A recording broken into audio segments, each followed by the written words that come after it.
bienvenue dans Soulful Podcast, un espace de retour à l'essentiel.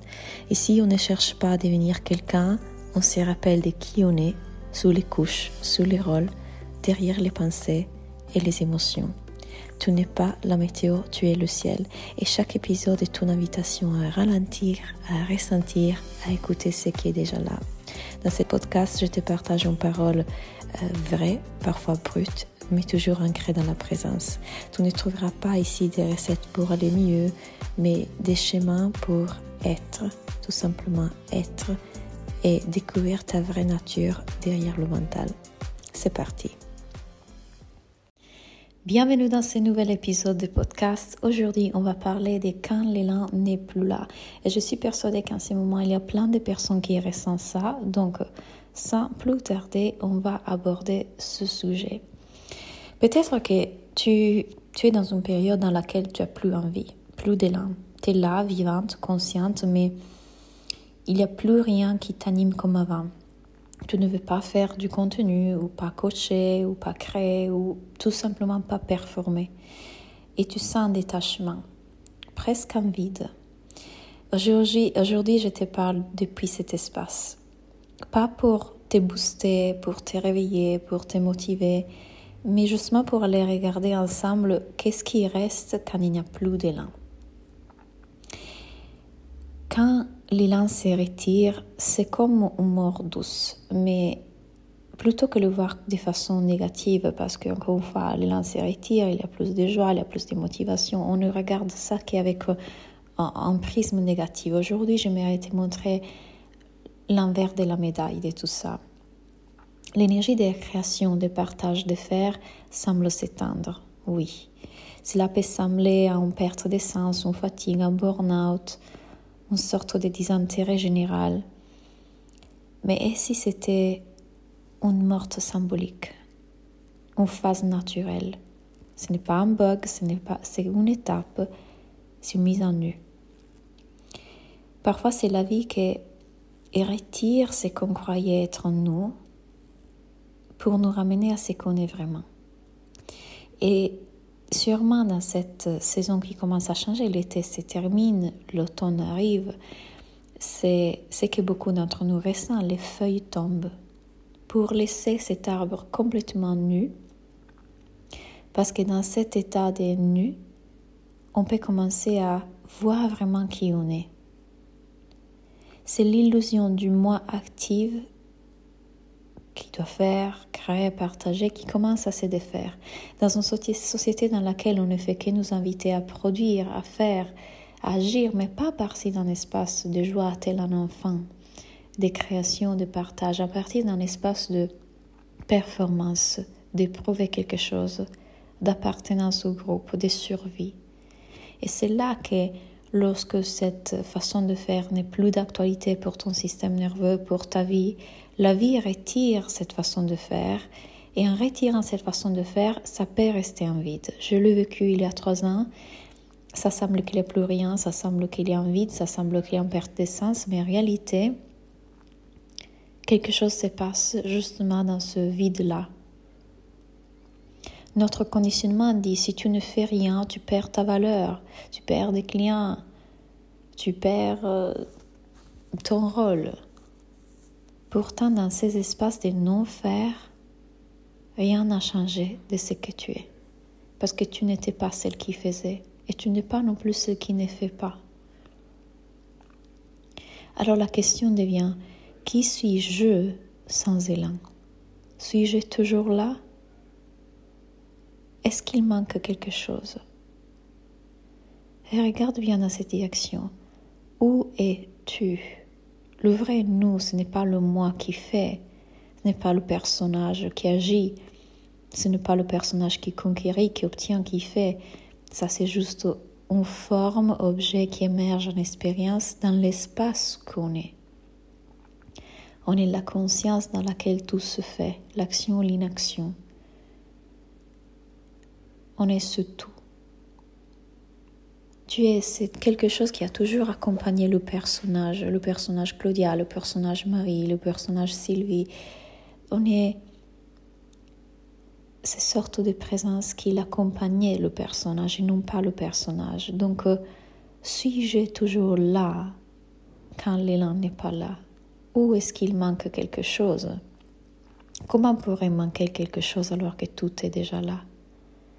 Alors la paix n'est pas dans l'élan, dans l'action, dans le faire, dans le devenir, dans le créer.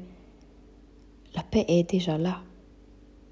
La paix est en ça.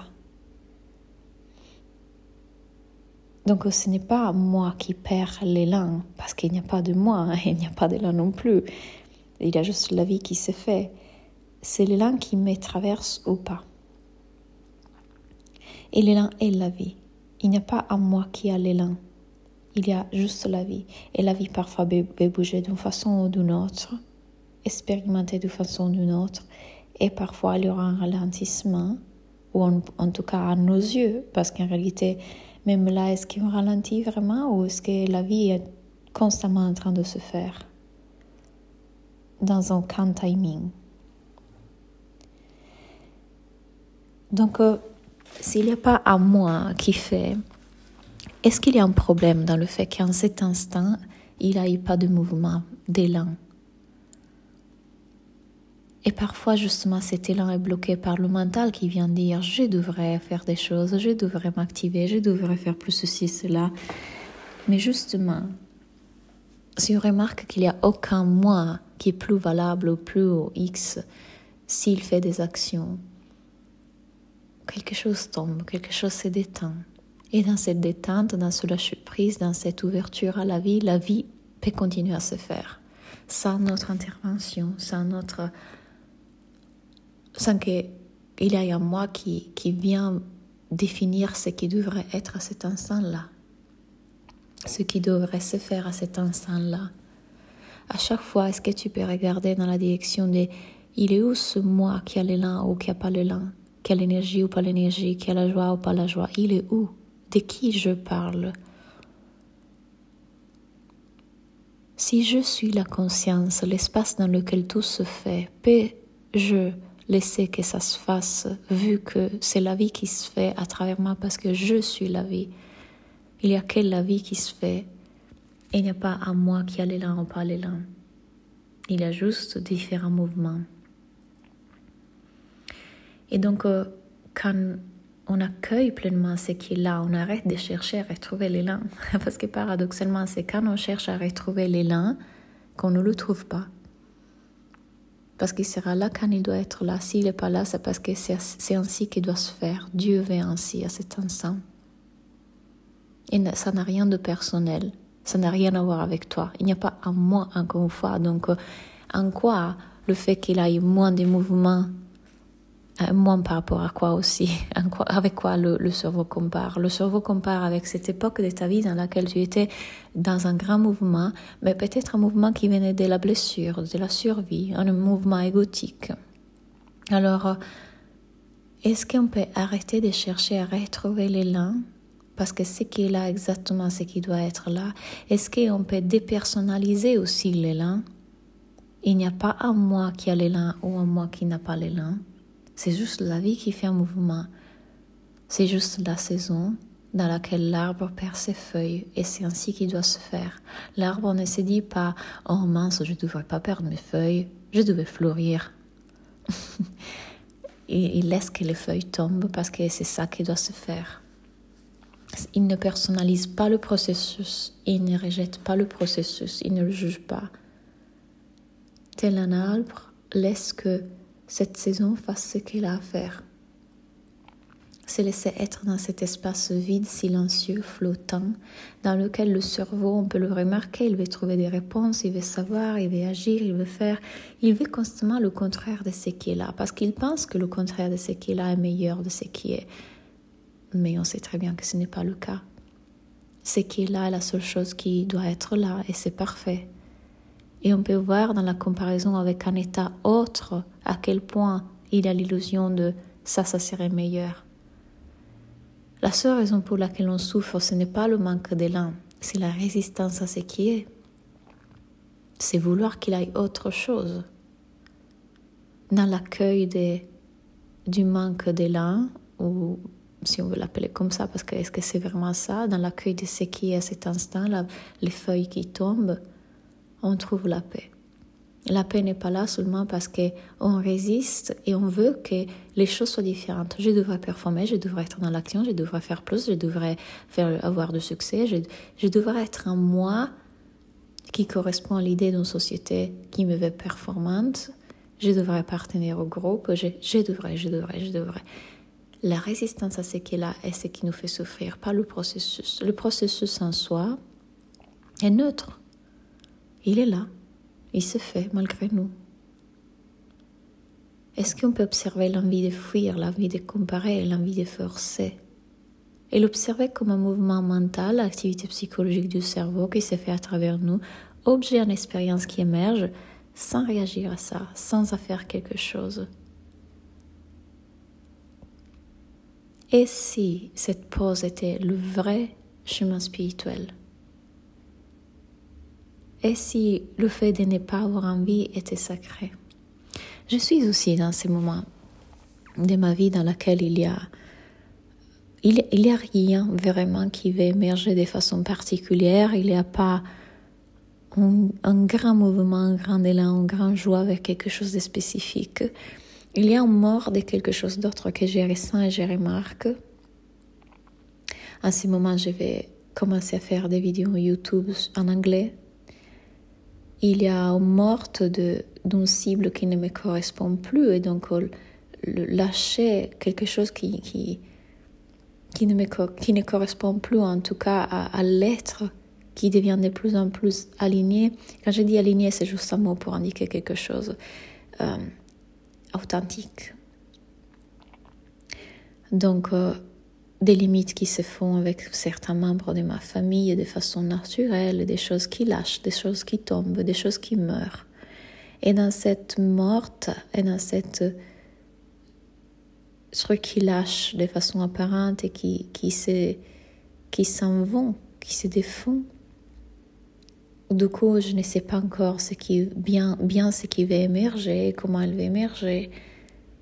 Et il y a ce flottement, cet espace dans lequel je me laisse être, peut-être une mélancolie qui est là, autre sensation qui émerge sur laquelle on met un mot, mais je laisse que ça soit comme ça. Je laisse que pour l'instant, il n'y ait pas forcément de mouvement. Vous savez, je vois tellement d'entrepreneuses qui sont dans cet espace. Je le sens énergétiquement quand je me connecte à elles, quand je regarde ce qu'elles font. Elles sont dans cet espace dans lequel il y a quelque chose qui veut mourir, mais elles s'attachent à ne pas le laisser mourir. Et du coup, elles continuent dans cette direction qui ne va pas être bénéfique pour elles. Ou alors, quelque chose veut mourir, et plutôt que se laisser dans cet espace de vide, de rien faire, de laisser que la vie montre à son rythme ce qui doit être là, il crée quelque chose d'autre comme une réponse à la peur du vide, qui n'est pas ce que la vie demande, je le vois. Il continue à foncer dans des schémas, des façons de faire qui ne sont plus utiles ni pour elle, ni à la société, ni aux autres, qui ne sont plus d'actualité, tout simplement.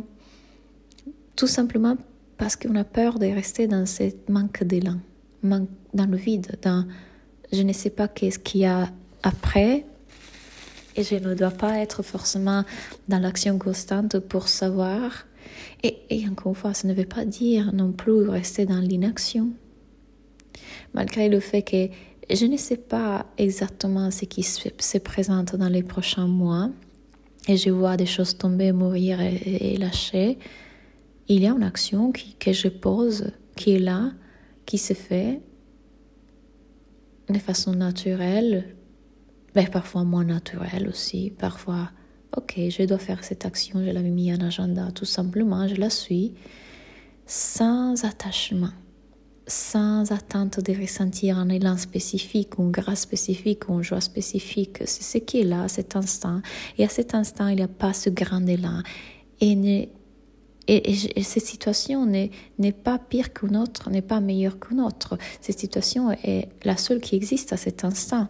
Je ne la compare pas à un autre état, parce que c'est la seule chose qui existe. et je ne me sens pas confortable non confortable dans l'inconfort dans cette sensation ou situation, parce que c'est la seule chose qui existe.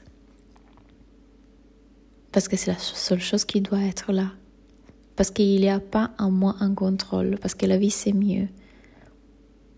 Je laisse que le vent bouge mes feuilles et les fasse tomber, sans attendre à fleurir alors que c'est le moment de laisser en nu.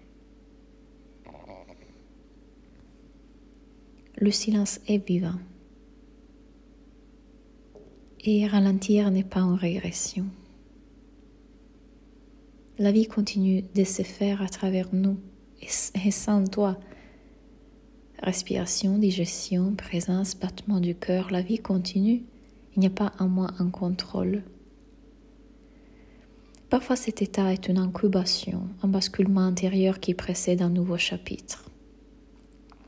Mais ce n'est pas à toi de ramener la vie.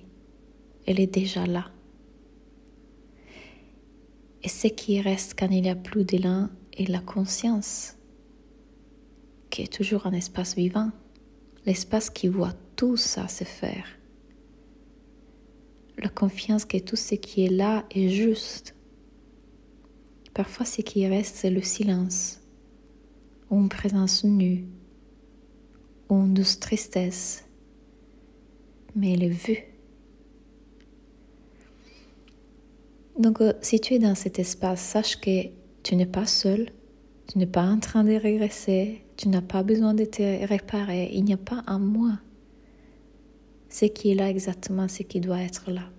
Et si tu veux rester dans cet espace avec moi, tu peux me retrouver dans mon programme Reset, qu'on commence le 1er octobre, dans lequel on fait un vrai reset de plein de choses, de la dopamine, des habitudes qui ne nous correspondent pas. On va faire le vide vraiment, parce que dans ce vide, il y a des choses qui veulent émerger. Et seulement quand on fait le vide, on peut écouter. C'est dans le silence qu'on écoute. Donc, si tu veux me rejoindre dans Reset, je te mets le lien ici en bas.